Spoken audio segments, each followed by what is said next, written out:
और इस वक्त बड़ी खबर आ रही है, हिंदुस्तानी फ़ज़ाइया के C-17 तैयारे ने काबुल से उड़ान भरी। 120 से ज़्यादा हिंदुस्तानी हुक्काम के साथ काबुल से रवाना हुआ तैयारा। अमले को कल शाम देर गए हवाई अड्डे महफूज तरीके से लाया गया था। महफूज जगह से महफूज तरीके से अमले को लाया गया हवाई अड्डे पर। तो बड़ी खबर इस वक्त आ रही है कि काबुल से हिंदुस्तानी फ़ज़ाइया का C-17 तैयारा उसने उड़ान भरी है। हिंदुस्तान के लिए उसने उड़ान भर दी। 120 से ज़्यादा हिंदुस्तानी हुक्काम के साथ काबुल से रवाना हुआ है ये तैयारा। तो अमले को कल शाम देर गए हवाई अड्डे महफूज तरीके से लाया गया था। ज़राए के ये हवाले से खबर आ रही है और आज इसने उड़ान भरी है वहाँ काबुल से हिंदुस्तान के लिए। तो बड़ी खबर इस वक्त आ रही है काबुल से, जहाँ हिंदुस्तानी फ़ज़ाइया का C-17 तैयारा काबुल से उड़ान भर चुका है।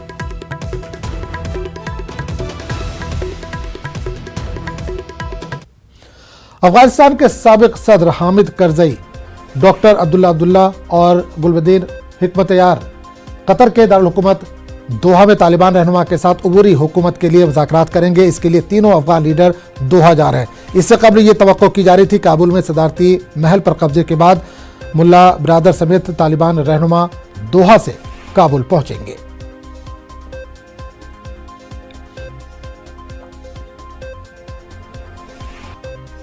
अमेरिका के सदर जो बाइडेन ने पीर को कहा कि वो अफगानिस्तान से अमेरिकी अफवाज के इनखला के अपने फैसले को गलत नहीं समझते और वो आज भी अपने फैसले को दुरुस्त समझते हैं।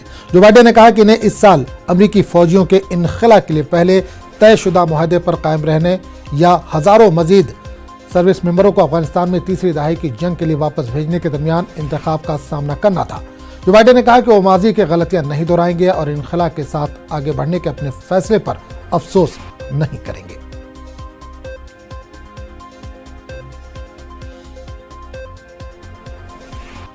We went to Afghanistan almost 20 years ago with clear goals. Get those who attacked us on September 11th, 2001, and make sure Al-Qaeda could not use Afghanistan as a base from which to attack us again. We did that. We severely degraded Al-Qaeda in Afghanistan. We never gave up the hunt for Osama bin Laden, and we got him. That was a decade ago. Our mission in Afghanistan was never supposed to have been nation building. It was never supposed to be creating a unified, centralized democracy. Our only vital national interest in Afghanistan remains today what it has always been: preventing a terrorist attack on America's homeland. I've argued for many years that our mission should be narrowly focused on counterterrorism, not counterinsurgency or nation building. America के साथ Joe Biden ने तालिबान को खबरदार भी किया है कि अफगानिस्तान से अमेरिकी इनखला की कोशिशों में मुदाखलत ना करें, क्योंकि अगर ज़रूर हुआ तो या ज़रूरी हुआ तो अमेरिका तबाहकुन क़ुव्वत का भी इस्तेमाल कर सकता है। जो बाइडेन ने व्हाइट हाउस में मीडिया से खिताब के दौरान अफगानिस्तान से अमेरिकी फ़ौज के इनखला के बाद वहाँ पर अफरा तफरी के वाक़यात पर तालिबान को ये इंतबाह दिया है। American troops are performing this mission as professionally and as effectively as they always do. But it is not without risks. As we carry out this departure, we have made it clear to the Taliban, if they attack our personnel or disrupt our operation, the U.S. presence will be swift and the response will be swift and forceful. We will defend our people with devastating force if necessary. Our current military mission will be short in time, limited in scope, and focused in its objectives. Get our people and our allies to safety as quickly as possible.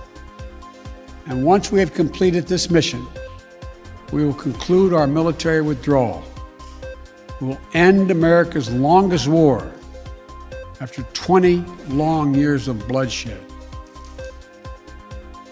The events we're seeing now are sadly proof that no amount of military force would ever deliver a stable, united, secure Afghanistan, as known in history as the graveyard of और America ने अफगानिस्तान में तालिबान की हुकूमत को तस्लीम करने के लिए शराइत रखी। अमेरिका ने अफगानिस्तान में एक ऐसी नई हुकूमत का मुतालबा किया जो इंसानी हुकूक बशमूल ख्वातीन के हुकूक का एहतराम करे। अमेरिका के मुताबिक तालिबान का रवैया इस बात का तयन करेगा कि वाशिंगटन काबुल में किसी नए इंतजामिया को तस्लीम करेगा या नहीं। अमरीकी महकमे खारजा के तर्जुमान ने कहा कि इतवार को दारुल हुकूमत का कंट्रोल छीनने के बाद तालिबान की जानिब से मुल्क पर कब्जा करने के बाद अमेरिका और उसके बैनुल-अक़वामी इत्तेहादी अफगानिस्तान के हालात पर करीब से नजर बनाए हुए हैं। इस दौरान वज़ीर ख़ारजा एस जयशंकर ने ट्वीट करते हुए जानकारी दी है कि हुकूमत हिंद काबुल की सूरत हाल की मुसलसल निगरानी कर रही है। जयशंकर के मुताबिक हिंदुस्तान वापस आने के ख्वाहिशमंद अफराद की परेशानी को समझता है। इन्होंने मजीद लिखा कि काबुल में हवाई अड्डे का ऑपरेशन दोबारा शुरू होना एक अहम चैलेंज है। जयशंकर ने जानकारी दी कि इस सिलसिले में वो शराकतदारों के साथ बातचीत कर रहे हैं।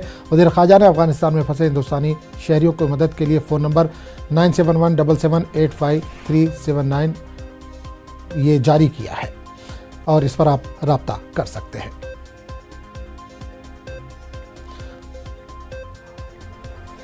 अफगानिस्तान के हालात पर अक़वाम मुत्तहिदा में हिंदुस्तान की जानिब से बयान सामने आया। हिंदुस्तान ने काबुल एयरपोर्ट पर हुई अफरा तफरी पर अफसोस का इजहार किया। हिंदुस्तान की जानिब से कहा गया है कि काबुल के हामिद करज़ई बैनुल-अक़वामी हवाई अड्डे पर अफसोसनाक नज़ारा देखा गया।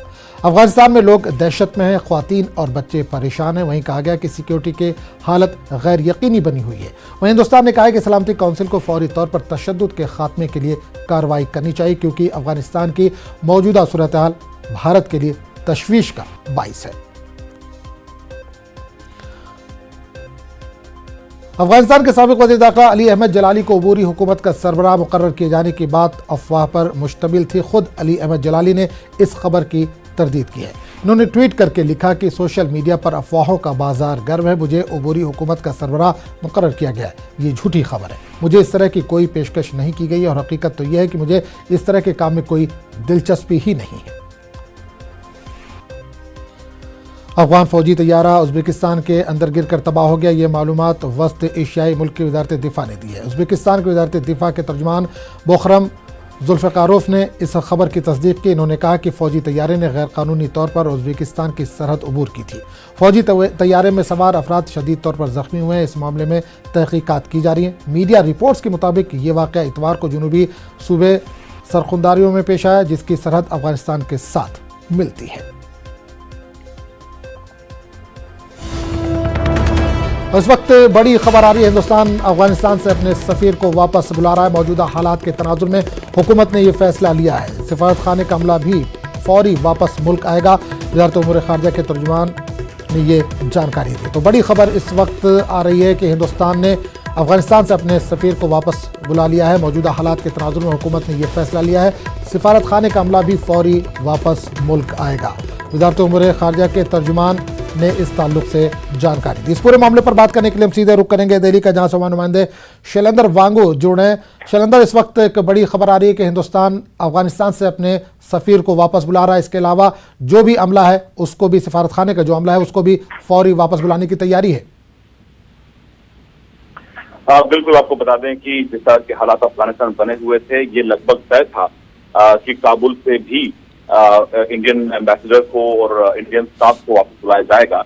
हालांकि आपको ये याद दिला दें कि इससे पहले मज़ार शरीफ और कांधार में जो भारतीय काउंसलेट है वहां से भी सिक्योरिटी हालात को देखते हुए वापस बुला लिया गया था इंडियन स्टाफ को, उनको वहां से रेस्क्यू कराया गया था। और अब जो वहां पर तालिबान का कब्जा हो चुका है अफगानिस्तान में और काबुल में भी अब तालिबान मौजूद है। हमने ये भी कल देखा है किस तरह के हालात कल एयरपोर्ट पे थे। इसी बीच अब ये खबर आ रही है कि भारत ने वहां से फिलहाल अपने स्टाफ को वापस विड्रॉ कर लिया है। अब देखना ये होगा कि जिस तरह के हालात वहां बनते हैं उसके बाद ये अगला कदम उठाया जाएगा। लेकिन इसी बीच एक बड़ी खबर गृह मंत्रालय से भी आ रही है, एमएचए से भी आ रही है, जहां पर एक नया वीजा की कैटेगरी शुरू की गई है। इस वीजा कैटेगरी की अगर हम बात करें तो ये वीजा कैटेगरी ई emergency act miscellaneous visa system शुरू किया गया है, ताकि उन तमाम लोगों को भारत आने में आसानी हो जो भारत आना चाहते हैं और उनके वीजा एप्लीकेशन को फास्ट ट्रैक किया जा सके। तो ये नियमों में बदलाव किया गया है अफगानिस्तान के हालात को लेकर। और वहीं आज माना जा रहा है कि अगर हम अफगानिस्तान की बात करें, काबुल की बात करें, तो माना जा रहा है कि आज सारा फोकस दोहा में हो सकता है, क्योंकि यहाँ से डेलीगेशन, अफगानिस्तान से एक डेलीगेशन दोहा जाएगा जिसमें हामिद करज़ई, अब्दुल्ला और फतेह शामिल होंगे। और माना जा रहा है कि वो तालिबान से बातचीत करेंगे ताकि वहां पर नेगोशिएट किया जा सकता है सरकार बनने को लेकर। बिल्कुल शैलेंद्र, एक चीज़ और ये खबर आ रही है कि हिंदुस्तानी जहाज C-17 उसने काबुल से उड़ान भर दी है हिंदुस्तान आने के लिए। उसमें तकरीबन 120 से ज़ायद हुक्काम शामिल हैं। तो जो वहाँ पर और बाकी लोग हैं उनको किस तरह से लाया जाएगा, इस ताल्लुक से कुछ सरकार से या हुकूमत की तरफ से बयान जारी किया गया है? देखिए, आपको बता दें कि कल भी विदेश मंत्रालय की तरफ से एक बयान जारी किया गया था जिसमें ये कहा गया था कि जो भी लोग वहां फंसे हुए हैं उनको वहां से रेस्क्यू किया जाएगा। एयरपोर्ट ऑपरेशन एक चुनौती है, एक मुश्किल है वहां पे, क्योंकि हमने देखा कि किस तरह पर वहां एयरपोर्ट पर कल हमने अफरा तफरी का माहौल देखा था। उसको लेकर आज सुबह विदेश मंत्री जयशंकर ने भी ट्वीट करके जानकारी दी कि एयरपोर्ट ऑपरेशन एक चुनौती है, वो जैसे ही ठीक होता है वहां से ऑपरेशन दोबारा शुरू किए जाएंगे। और वहीं उन्होंने ये भी कहा कि उनकी बातचीत कल इस पूरे मामले पर अमेरिकी विदेश मंत्री ब्लिंकन से हुई थी और ब्लिंकन से भी उन्होंने कहा है कि एयरपोर्ट ऑपरेशन जल्द खोले जाने की जरूरत है ताकि वहां से ऑपरेशन दोबारा शुरू किए जा सके, वहां से रेस्क्यू ऑपरेशन दोबारा शुरू किए जा चुके। तो ऐसे में कुछ विमानों का वहां से आना जाना ये लगा रहेगा। हालांकि इसमें अभी नंबर देना सही नहीं होगा सिक्योरिटी कारणों की वजह से, लेकिन एक अच्छी खासी तादाद में भारत लौटेंगे अफगानिस्तान से बहुत से लोग, जिसमें अल्पसंख्यक समुदाय के भी करीब 200 लोग शामिल हैं। बिल्कुल, जो बाइडेन के भी कई तरह के बयान आए हैं शैलेंद्र। एक चीज़ इन्होंने ये भी खबरदार किया तालिबान को कि अमरीकी जो अफगानिस्तान से अमेरिका वापस जा रहे हैं, अगर उसमें रुकावट डाली तो कोई तबाहकुन हमला भी कर सकते हैं, कुव्वत का भी इस्तेमाल कर सकते हैं। बिल्कुल, कल जो बाइडेन देर रात जिस तरह से उनका स्टेटमेंट आया है, उन्होंने ये भी कहा है कि उन्होंने अपने फैसले को उन्होंने सही ठहराया, सफाई उन्होंने दी है और उन्होंने कहा है कि अफगानिस्तान की वॉर अमेरिका नहीं लड़ेगा। और उन्होंने सीधा ठीकरा फोड़ा है अशरफ गनी पे और कहा कि वो देश छोड़ के जा चुके हैं और उनकी मिलिट्री अफगानिस्तान की वो नहीं लड़ पाई तालिबान से, तो हम उम्मीद नहीं कर सकते कि अमेरिका उनकी लड़ाई लड़े। तो अपने पूरे भाषण के दौरान उन्होंने अपना बचाव किया, अपने फैसले को सही ठहराया और ये कहा कि वो नहीं चाहते थे कि ये अफगानिस्तान वॉर जो है वो 5वें अमेरिकी राष्ट्रपति तक पहुंचे। तो ऐसे में उन्होंने ये भी साफ कर दिया है कि वहां से अभी इवैक्यूएशन चल रहा है और वहां पे फोर्सेस भी तैनात कर दी गई हैं। करीब 7,000 सोल्जर्स अमेरिकन फोर्सेस के वहां पर मौजूद हैं ताकि वहां से सुरक्षित बाहर निकला जा सके। और उन्होंने ये भी कहा कि अगर ऐसे में उन पर हमला होता है तो उसका तुरंत और सख्त जवाब दिया जाएगा अमेरिका की तरफ से। लेकिन देखने वाली बात होगी कि अब जिस तरह के हालात अफगानिस्तान में बन रहे हैं, और कल भी हमने देखा यूएन सिक्योरिटी काउंसिल में भी इस पूरे मुद्दे को लेकर चर्चा हुई थी और भारत ने चिंता जताई थी बच्चों और महिलाओं को लेकर।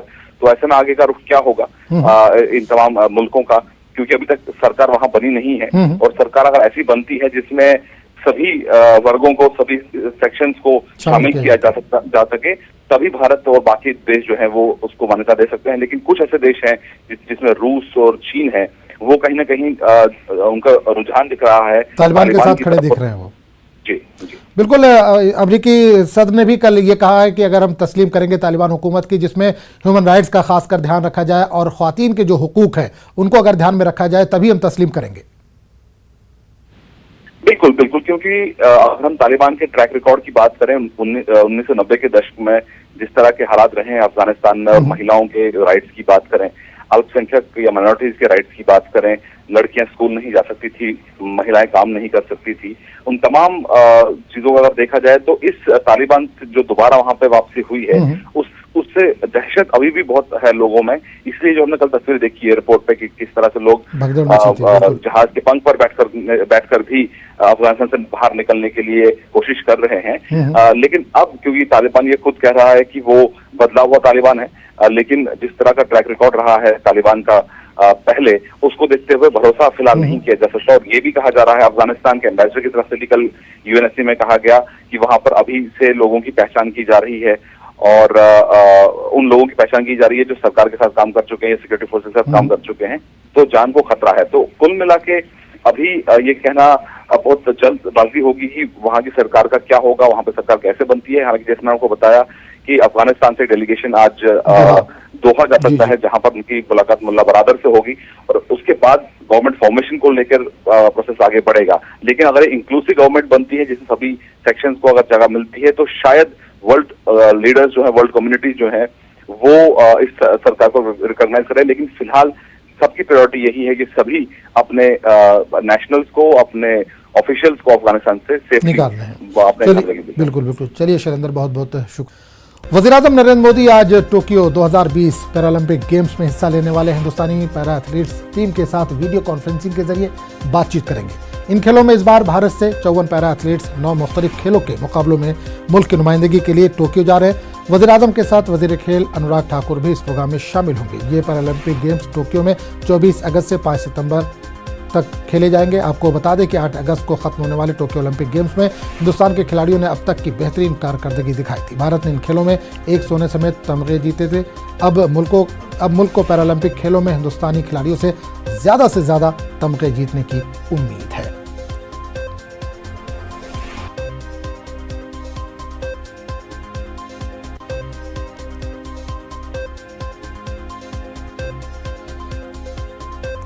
और इस पूरे मामले पर बात करने के लिए हम सीधे रुख करेंगे अपने नुमाइंदे हिमांशु के पास, जो इस वक्त फोनलाइन के जरिए हमारे साथ जुड़े हैं।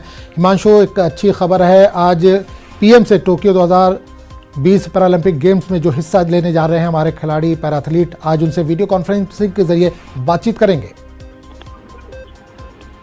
जी बिल्कुल, मैं आपको बता दूं कि प्रधानमंत्री नरेंद्र मोदी वीडियो कॉन्फ्रेंसिंग के जरिए सभी पैरा एथलीट से बातचीत करेंगे, उनकी हौसला अफजाई करेंगे, क्योंकि लगातार हम लोग देखते भी रहे हैं कि अभी जब ओलंपिक्स हुआ था तो ओलंपिक के दौरान जो भी पूरा जत्था गया हुआ था यहाँ से एथलीट्स का, सभी से प्रधानमंत्री नरेंद्र मोदी ने बातचीत की। उसके बाद जब मेडल जीते तो पर्सनली फोन करके उन्हें विशेष दी, और जब वापस लौटे टोक्यो से तो उनसे मुलाकात की, एक डिनर का आयोजन किया गया। इसी मायने से इसी सब चीजों को देखते हुए ये भी बहुत महत्वपूर्ण होता है, क्योंकि जो पैरा एथलीट्स हैं ये बहुत बड़ा जत्था जा रहा है। पहली बार जो है 54 पैरा एथलीट्स भारत का प्रतिनिधित्व करेंगे, और ये पैरा ओलंपिक खेलों में भारत का अब तक का सबसे बड़ा दल है जो जाएगा, तो बहुत महत्वपूर्ण है।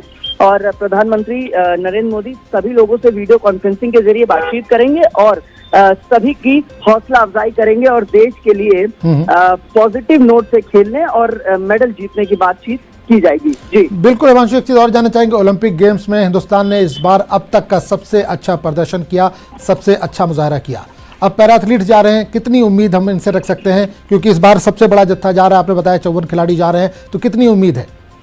जी बिल्कुल, आपको बता दें कि जिस तरीके से हम लोगों ने देखा कि एक गोल्ड, 2 सिल्वर और 3 ब्रॉन्ज रहे हैं, 4 ब्रॉन्ज माफ कीजिएगा, 7 कुल मेडल जीते हैं। अब तक का सबसे अच्छा प्रदर्शन रहा है।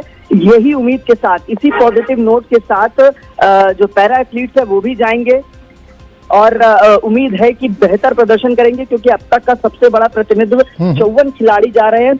और उम्मीद है कि जिस तरीके से प्रदर्शन ओलंपिक में रहा है वैसे ही इस बार पैरा एथलीट्स का भी रहेगा, और एक अच्छा प्रदर्शन देश का नाम और मेडल्स लाएंगे ये सभी लोग। चलिए हिमांशु, बहुत बहुत शुक्रिया इस तमाम जानकारी के लिए। कांग्रेस लीडर राहुल गांधी कल से 3 रोजा केरल दौरे पर रहेंगे। इस दौरान वो वायनाड जाएंगे और अपने पार्लिमानी हलके के लोगों से भी मुलाकात करेंगे। राहुल गांधी ने कल मांधावड़ी के गांधी पार्क में महात्मा गांधी के मुजस्समे की नकाब कुशाई की। वहीं आज राहुल गांधी अपने दौरे के दौरान मलप्पुरम के वंदूर में Gandhi Bhavan, Raman old age home में रहने वाले लोगों के साथ दोपहर का खाना भी खाएंगे। इसके अलावा वो कांग्रेस के कई कारकुनान से भी मुलाकात करेंगे।